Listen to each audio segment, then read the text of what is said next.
Welcome, one and all, but especially patrons, and I guess to the general public also peering in through the windows of our ivory tower here. I'm going to be looking around the map and checking out all the patron houses, as I said I would yesterday, and, you know, as we talked about in Patreon and whatever else. Honestly, I'm both a little bit surprised and a little bit shocked at what houses have survived and what houses have gone extinct. What I'll do is I'll very quickly just pull up my list. And I've got a list of the ones that have straight up gone extinct, because I sure as hell won't remember all of the names. And then we'll go and check out the other ones that have survived there. But if you look over in the outliner, over on the mid right-hand side there, you can sort of see the houses that have managed to survive all of this World War. So, the extinct houses, and if I could get some big Fs in chat for these guys. By the way, if one of your houses is on here, and you want a new house somewhere in the world, of course, feel free to throw me a new name, or I can bring back one of the old ones, give them some land somewhere else. I've checked it everywhere. No characters exist with these houses anymore, so these guys are well and truly fucking dead. It's not even like I can reland them or anything, they're just straight up extinct. So we've got House Eiffel Tower, House Reltub, House Karl Sefni, House Thorn, House Kelmere, House Bonaparte, House Harrington, House Emir, House Dick Muncher, and House Sweetroll are all fully and completely extremely dead. I'm actually kind of surprised, I will admit, that House Bonaparte, of all houses, didn't last as long as they did, seeing as these guys were, you know, the kings of France. They also had the control over the papacy for ages, and maybe that's why they died out a lot, because they had control over the papacy. In fact, if we go over to the papacy quickly, and just quickly check out the title history on that, what have we got? There we go, House Bonaparte, completely gone. Completely gone. So they came from a line of king after king after king after king after king. Then they ended with this generation quite sort of unceremoniously. Probably because, like I said, they ended up with 2 bloody popes in their tree. So obviously popes can't have kids. Now they're all dead. So that was kind of their hubris became their undoing there. But the other houses, as you can see in the outliner, are still all very much alive and are still very much all players to some extent in the big game that we've got going on right now. So you got to remember this is also fresh off the heels of yesterday. So I've got to be very careful about unpausing, because we are still in the middle of that war against Pam. We are still in the wars with everyone else as well that we've been called into. So I've got to be very careful I don't unpause this. So checking out this house to start off with. I'm not going to try and say the name, because let's be honest, I will butcher it. We've got House... These guys previously were the kings of Scotland for many generations here. If we go and check out the history of Alba, went through some really weird shit. So we had House MacAlpin, of course the sort of base game ones there. House Dunkeld, we had House Tuatha, I think is how you would say that. The obviously Lou himself, the leader of the Celtic pantheons. Then it was gifted to this house that, again, I'm not going to say because I will butcher it, which stayed in the house for literally generations. We have 1, 2, 3, 4, 5, 6, 7, 8 generations of this house there. Almost 200 years, well, is that 200 years? No, almost 120 years of the same house. To be honest, it doesn't seem like that much in hindsight. Then it got a little bit out of hand. And can anyone take a guess at why it went out of hand? Yes, you at the back there, Jimmy with your hand up. That's right, everyone's fucking favourite, werewolves. Werewolves ruin absolutely everything in Mythos. It's an interesting system, but I feel like there needs to be so much more realm stability with the werewolves. There needs to be a way to prevent it happening just quite as much as it is. I feel like some rebalance is kind of necessary, because then the werewolves popped up, and then werewolf after bloody werewolf turned up, and then after that it ended up being, another werewolf, by the way, who was still a priest. God knows what happened there. We had Lestan, the son of Balor, take over, still, by the way, werewolf, and it got very much out of hand. Lycan culture started taking over as well. It became a real mess. Sorry, I've still got Charon for one. Then let me go and turn that one off very briefly. There we are. Okay. We've got this guy here took over, the son of Balor of Strathen. I assume this was a peasant. Oh, no, wait. It's another fucking werewolf. Okay. Has been trying to find some logical explanation for all of this. No, unfortunately, it's just werewolf after werewolf. And then finally, we had House, this guy again, granted back the title from the Emperor. Who is the Emperor right now? Some distant descendant of Lou there. So, Lou II's great-grandson, so they are well and truly detached from their gospel at this stage. So, it's kind of interesting that these guys have managed to claw their way back, being landed once again, I assume just as a random unlanded dude. Sympathy for Christians, ooh, that can't be going down too well. Both of his grandfathers, by the way, of course, are, as well, if we take a look here, both kings. So it's not really much of a surprise this guy got maybe his claims back, or maybe his claims pushed for him there. The Great of Alba, then who was his other grandfather? Actually a member of House Tuatha with the demigod blood, and then a descendant of... Oh, so he's actually Lou's, the original one's great-grandson. Interesting. Okay, that's kind of a cool character to have in charge of your... Sorry, what's going on with the coat of arms, though? Talk about that. Alba? Wait, are there 2 kingdoms of Alba? Oh, one's a Scottish revolt. Okay, right, okay. That's that house still doing pretty goddamn well. I kind of like the way it's all come back sort of cyclical as well, so that the god's house sort of giving land to their descendants. We've got House Abruptum still hanging on despite everything. Despite absolutely everything, still hanging on here. I'm very much surprised given that this area has just been constant war, caused by obviously us turning up, obviously the great holy wars between Kemet and Olympus, over and over and over. Kemet itself being displaced by us as well. Eventually, you've got to remember, we also came in this way earlier on in the series to try and grab the, was it the Ark of the Covenant? That was it. Not only that, Chaos has been collapsed and reformed multiple times as well. We've currently got, and weirdly enough, a Swomenesco Chaos Lord. So they left Siberia and Finland and went completely to the opposite side of the map, which is just kind of awesome.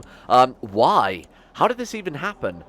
Whoa. Okay, hang on. There's something really confusing going on here. So the current king of Chaos, Orovetchas the Childbeater, incredible, is a son of King Alec, who is in turn a son of King Vetchas, who is in turn a son of King, this guy of Chaos, you've got to bear in mind. So this family has had it for generations and generations. No idea how they inherited it, but this guy's grandfather is Zhao Xiai Long Wang, who was the Chinese dragon god, basically. Oh, probably because they requested a Chinese marriage, an imperial marriage. Right, very cool. House Abruptum there, though, still one of their loyal and just vassals kicking around. Where did they go? There they are. They've actually picked up a little bit more land. They were originally landed over here, right? And now they've moved into take sort of a Sab and this sort of coast. Interesting. Wow, they're still kicking around. Currently 20 living members there as well. So they've got a little bit of land elsewhere too. Or is that just a vassal under him? Yeah, okay. Interesting stuff. I'm very much surprised that they've lived this long. 55 living members. Good stuff. Or total 55 members, then of course 20 living members. What about their previous house? Sorry, I will make sure that I check the amount of living members we've got left. Oh, 21. Yeah, these guys are going to last for a very, very long time. Any house sort of between 15 to 20, we're not going to see disappearing anytime soon, let's put it that way. Then we've got House Councilus, one of our newest additions here, one of our newest vassals as well. These guys were actually, and I didn't even notice this, these guys have been sticking around for quite a long time now. If we go back, they were originally landed with this guy here, Jukubal the Dagger, who I think I gave land in Brittany to, yeah, when we were still a holy order. So this house has been around for quite, so I lived to 77 before it died of natural causes. Then this guy has taken over his son. Also Crusaders, so apparently they were fighting alongside us in the last holy war, or in that massive crusade that we had against Olympus. So these guys, obviously very, very small, but one of the more recent houses too. They have married off unmatrilineally, but this guy has, you know, 3 kids, 1 son there. Could be a little bit tentative for these girls. I'll have to keep a close eye on them as well. We've got House Caminatore, another new addition to the game there. 7 living members.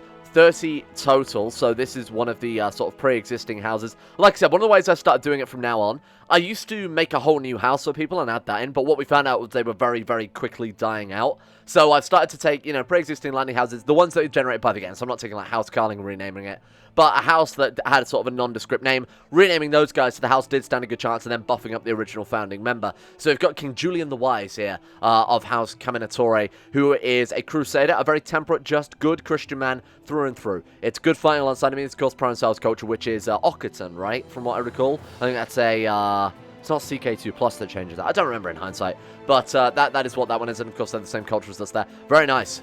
They are going to be a good vassal, a very just, good Christian vassal. Oh shit, 25 intrigue. Wow, apparently, my microphone setup is kind of shitting itself right now. So I was talking about my good friend here, Konunga Tottle, the Lousy of Denmark, of Helsin there. But apparently, my microphone had other ideas, including completely breaking and then boosting my audio so that it blew out my ears. I'm not even going to include a sample of it because it actually did just fucking blow up my headset. So that was something. Apparently, like I've said before, or like I've alluded to, that I'm going to make a full video on this over at Patreon as well. I've recently got a new specifically setup built for video production, rather than my previous setup, which was kind of a more mid-end gaming system. This one is intended much more for YouTube. I'm going to make a video on this on the Patreon platform about this, and I might put it up on YouTube as well, depending on what you guys think is more convenient. Obviously, it's way more convenient to put up on YouTube for everyone. I'll stick it over on there instead, rather than making it exclusive. But, yeah, one of the issues with that is I have a lot of teething issues with that regarding drivers especially, I think, is what's causing it, but I've no idea. It just completely cuts out my microphone occasionally, so hopefully that doesn't happen in the regular episode. So this has proved a good testbed video. Thanks, everyone.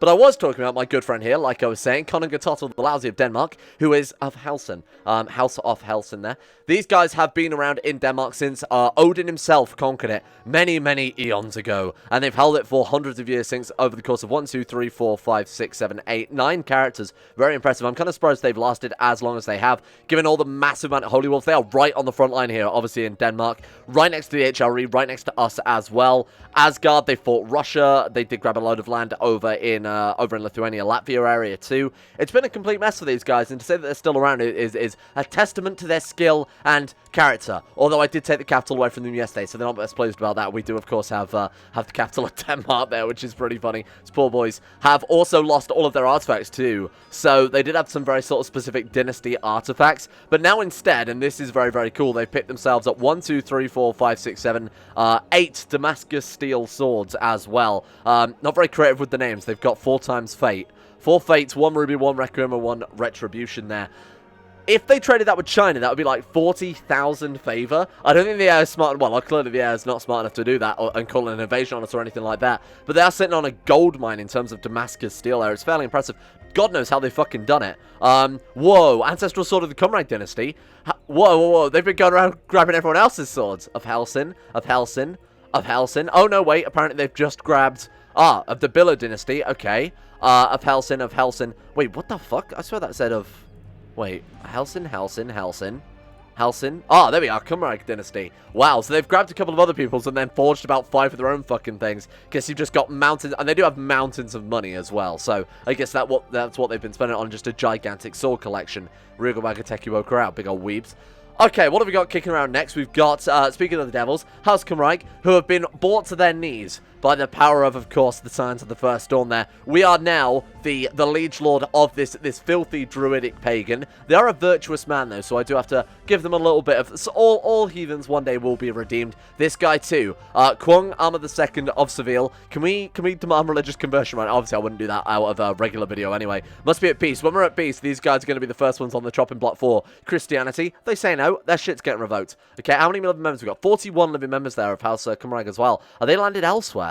Oh, they still have land in the... Oh, no, they have land under us as well. Well, that's it. Double bit slapped, I guess. What I do want to check very briefly before I forget as well, we will check what House of Helsen have left in terms of their family tree. 46 living members. My God, these guys are going nowhere. I mean, probably ever. They have a very, very powerful and very, very sort of influential dynasty. Very much seated across... I mean, look at that. Across the whole coast of both the North Sea, up round through towards the... up through towards the Baltics there as well. Shit, all of the Gulf of Danzig. Impressive stuff. They've grabbed a whole bunch of land there. Probably one of the more influential vassals inside of Asgard. Now, as for House Cumrag, which is what I was talking about before I got distracted there, these guys have had a long history of grabbing land basically wherever the fuck they can. Between them and House Tuatha, they've been sort of swapping lands over and over and over. 41 living members in House Cumrag as well means that these guys are not going to get extinct in a hurry. What did they have? They had the... Oh, they actually had the Kingdom of Wales, I remember that. But they've lost it to the original sort of house. The descendants of Lou there have taken it back. Now they are exclusively a Spanish dynasty. And to make things worse, they're also our bitches now. So, thank you for turning up, you poor boys. They're going to remain in control. You know, I'm not going to revoke Seville from them or anything like that. They can definitely keep that as long as they agree to bend the knee to our Lord Jesus. Moving on, we've got... This is a sad story. Aldrich von Pickelsdorf. The mighty House von Pickelsdorf. Emperors and kings and popes even. Pope Stephanus IX there. We had Kaiser Reinhard von Pickeldorf of the Holy Roman Empire. We've got dukes aplenty. We've got many dukes actually now that I look at it. Prince bishops. We've got kings and queens. Hildeberg and Viceroy Gottfried there as well. And now, nothing. A completely unlanded dynasty consisting of only Aldrich von Pickelsdorf. And you know what? I kind of feel sorry for him. If he wants to come to our court... At the start of next episode, I will land von Pickelsdorf if we've got anything to give him. I will give him at least, what have we got anything we can give him at all? I don't want to give him any land over here, I'm sorry. You're cool, but yeah. Ah, there we go. Maybe he would like to be the Lord of Leon. I feel like they deserve a second chance. They've been good, strong Christians despite all of this adversity, despite their own liege turning into, you know, horrible druidic lichens at some stage, being under Prince Bishopric, being fought by Asgard and Olympus on all sides. They have strayed strong and true Christians, and for that your loyalty will be rewarded, my friends in von Pickelsdorf. Do not worry, your story is not over yet, but they do only have, 14 living members. This was truly a dynasty that they're kind of like the Habsburgs of our playthrough, right? They had all these emperors and kings and all this influence, and now they have nothing. As in fact, only this guy and his son left now. Real tragic. This guy's a bit garbage too, let's be honest. And then finally, we have House Sithmaith. I don't know how the hell you say that. House Pearl. House Pearl still live. They are, of course, haha, classic Mythos style, fucking werewolves as well. Unbelievable. Werewolves Masters Deuce, they're vassals underneath House Caminatore there, who are in turn, of course, vassals under us, Nomina II, the Luxurious. House Pearl, how are they doing in terms of numbers now? 10 living members were originally, I believe, landed as Kings of Aquitaine, right? Yeah, so they started off as one of the patron houses with the most land, because the Duchy of Aquitaine was basically, at that stage, the Kingdom of Aquitaine. They had a shit ton of stuff, and then, of course, over the course of the playthrough, Olympus grabbed it, and Alba grabbed it, and then they were sort of picked apart. Still exist, though. They do still exist, still hanging on there, as the Count of Aureliac. Not doing too bad for themselves. They managed to sort of keep things together there. 10 living members too. It is a real shame how far some of these dynasties have fallen. Just Duke after Duke after Duke after Duke there. Left with only this left. What was their dukedom? Was the Duke of Aquitaine. Now it's under this house. De Limoges. How did they grab that? Let's see if we can find the title history here. House Pearl. Oh, it was destroyed. It was destroyed, and then House Tuathe, probably when Alba invaded, they recreated it later on. Wow, okay. And as I said, houses Eiffel Tower, Reltub, Karlsefni, Thorn, Calmere, Bonaparte, Harrington, Emir, Dick Muncher, and Sweet Roll. Big F's in chat for those guys, because they are all dead as a Dick Muncher. Unbelievable. And that's it. That's all we have left. So if you guys do want some more houses added, please let me know. If you perhaps want to take over some of these angelic dynasties we've landed across Europe, or we've landed across sort of northern Africa into the Middle East, and of course rounding through to the Anatolia as well. If you want any houses there, if you want a specific area, let me know as well. If you want to take over a specific, see like a character or a house that's unnamed or has just a default generated name, let me know and I will I'll get you put in. For those of you who want to know more about the Mythos mod specifically, I have some other plans to do with that as well. So, the way I'm going to implement it from now, and of course you guys, currently if you want to play through this similar playthrough, you have to download the save game mod, you have to download the placeholder mod from where I used the cheat menu mod to get it all set up, and then took that out for the actual playthrough. Caused some issues with the traits. So, what I'm actually going to do instead, I'm working on a way right now for, if you download the Angelic Benediction mod, there's a button that will appear in the entry menu called like Entrance of the Gods or whatever, in classic Das Rheingold fashion. You click that button, and what that'll do is that'll land and have the gods usurp all the titles on the map. That way you can set up yourself dynamically rather than having to download a save game or any of that shit. That way if the trait's broken, it won't matter because the NPCs will just appear and grab the land instantly. It will just be like a decision sort of similar to Shattering the World or whatever. So hopefully that will make it a little more straightforward. It's also much easier to code than doing an entire bookmark or anything like that. So that I will hopefully have a preview on for the next couple of days. Keep your eyes peeled on Patreon as well, because there will be a preview of my lovely new PC, which is sort of not finished. Obviously, I didn't really have the budget to make anything super grandiose besides just a sort of basic CPU motherboard upgrade. I'm still using all my old graphics cards, storage, RAM, whatever else, but I'll talk more about that over on Patreon as well, and sort of the plans going forward with some other gear upgrades especially. I need a new mixer desperately at this stage, so that's going to be the next thing I buy as an investment for the channel. Keep close on that. Thank you for all of your continued support, and I do have the Patreon list available now, so I can go back to doing the classic shoutouts on the videos too. So thank you all for your support. Should point that out. The Patreon's doing actually better than ever, so big shout out to you guys for honestly just being the safety net here, because I sure as hell would not want to risk doing YouTube in the current climate without that sort of Patreon guarantee and safety net behind me there. So I appreciate all your support for keeping things afloat, and I'll see you guys all in your regular scheduled content.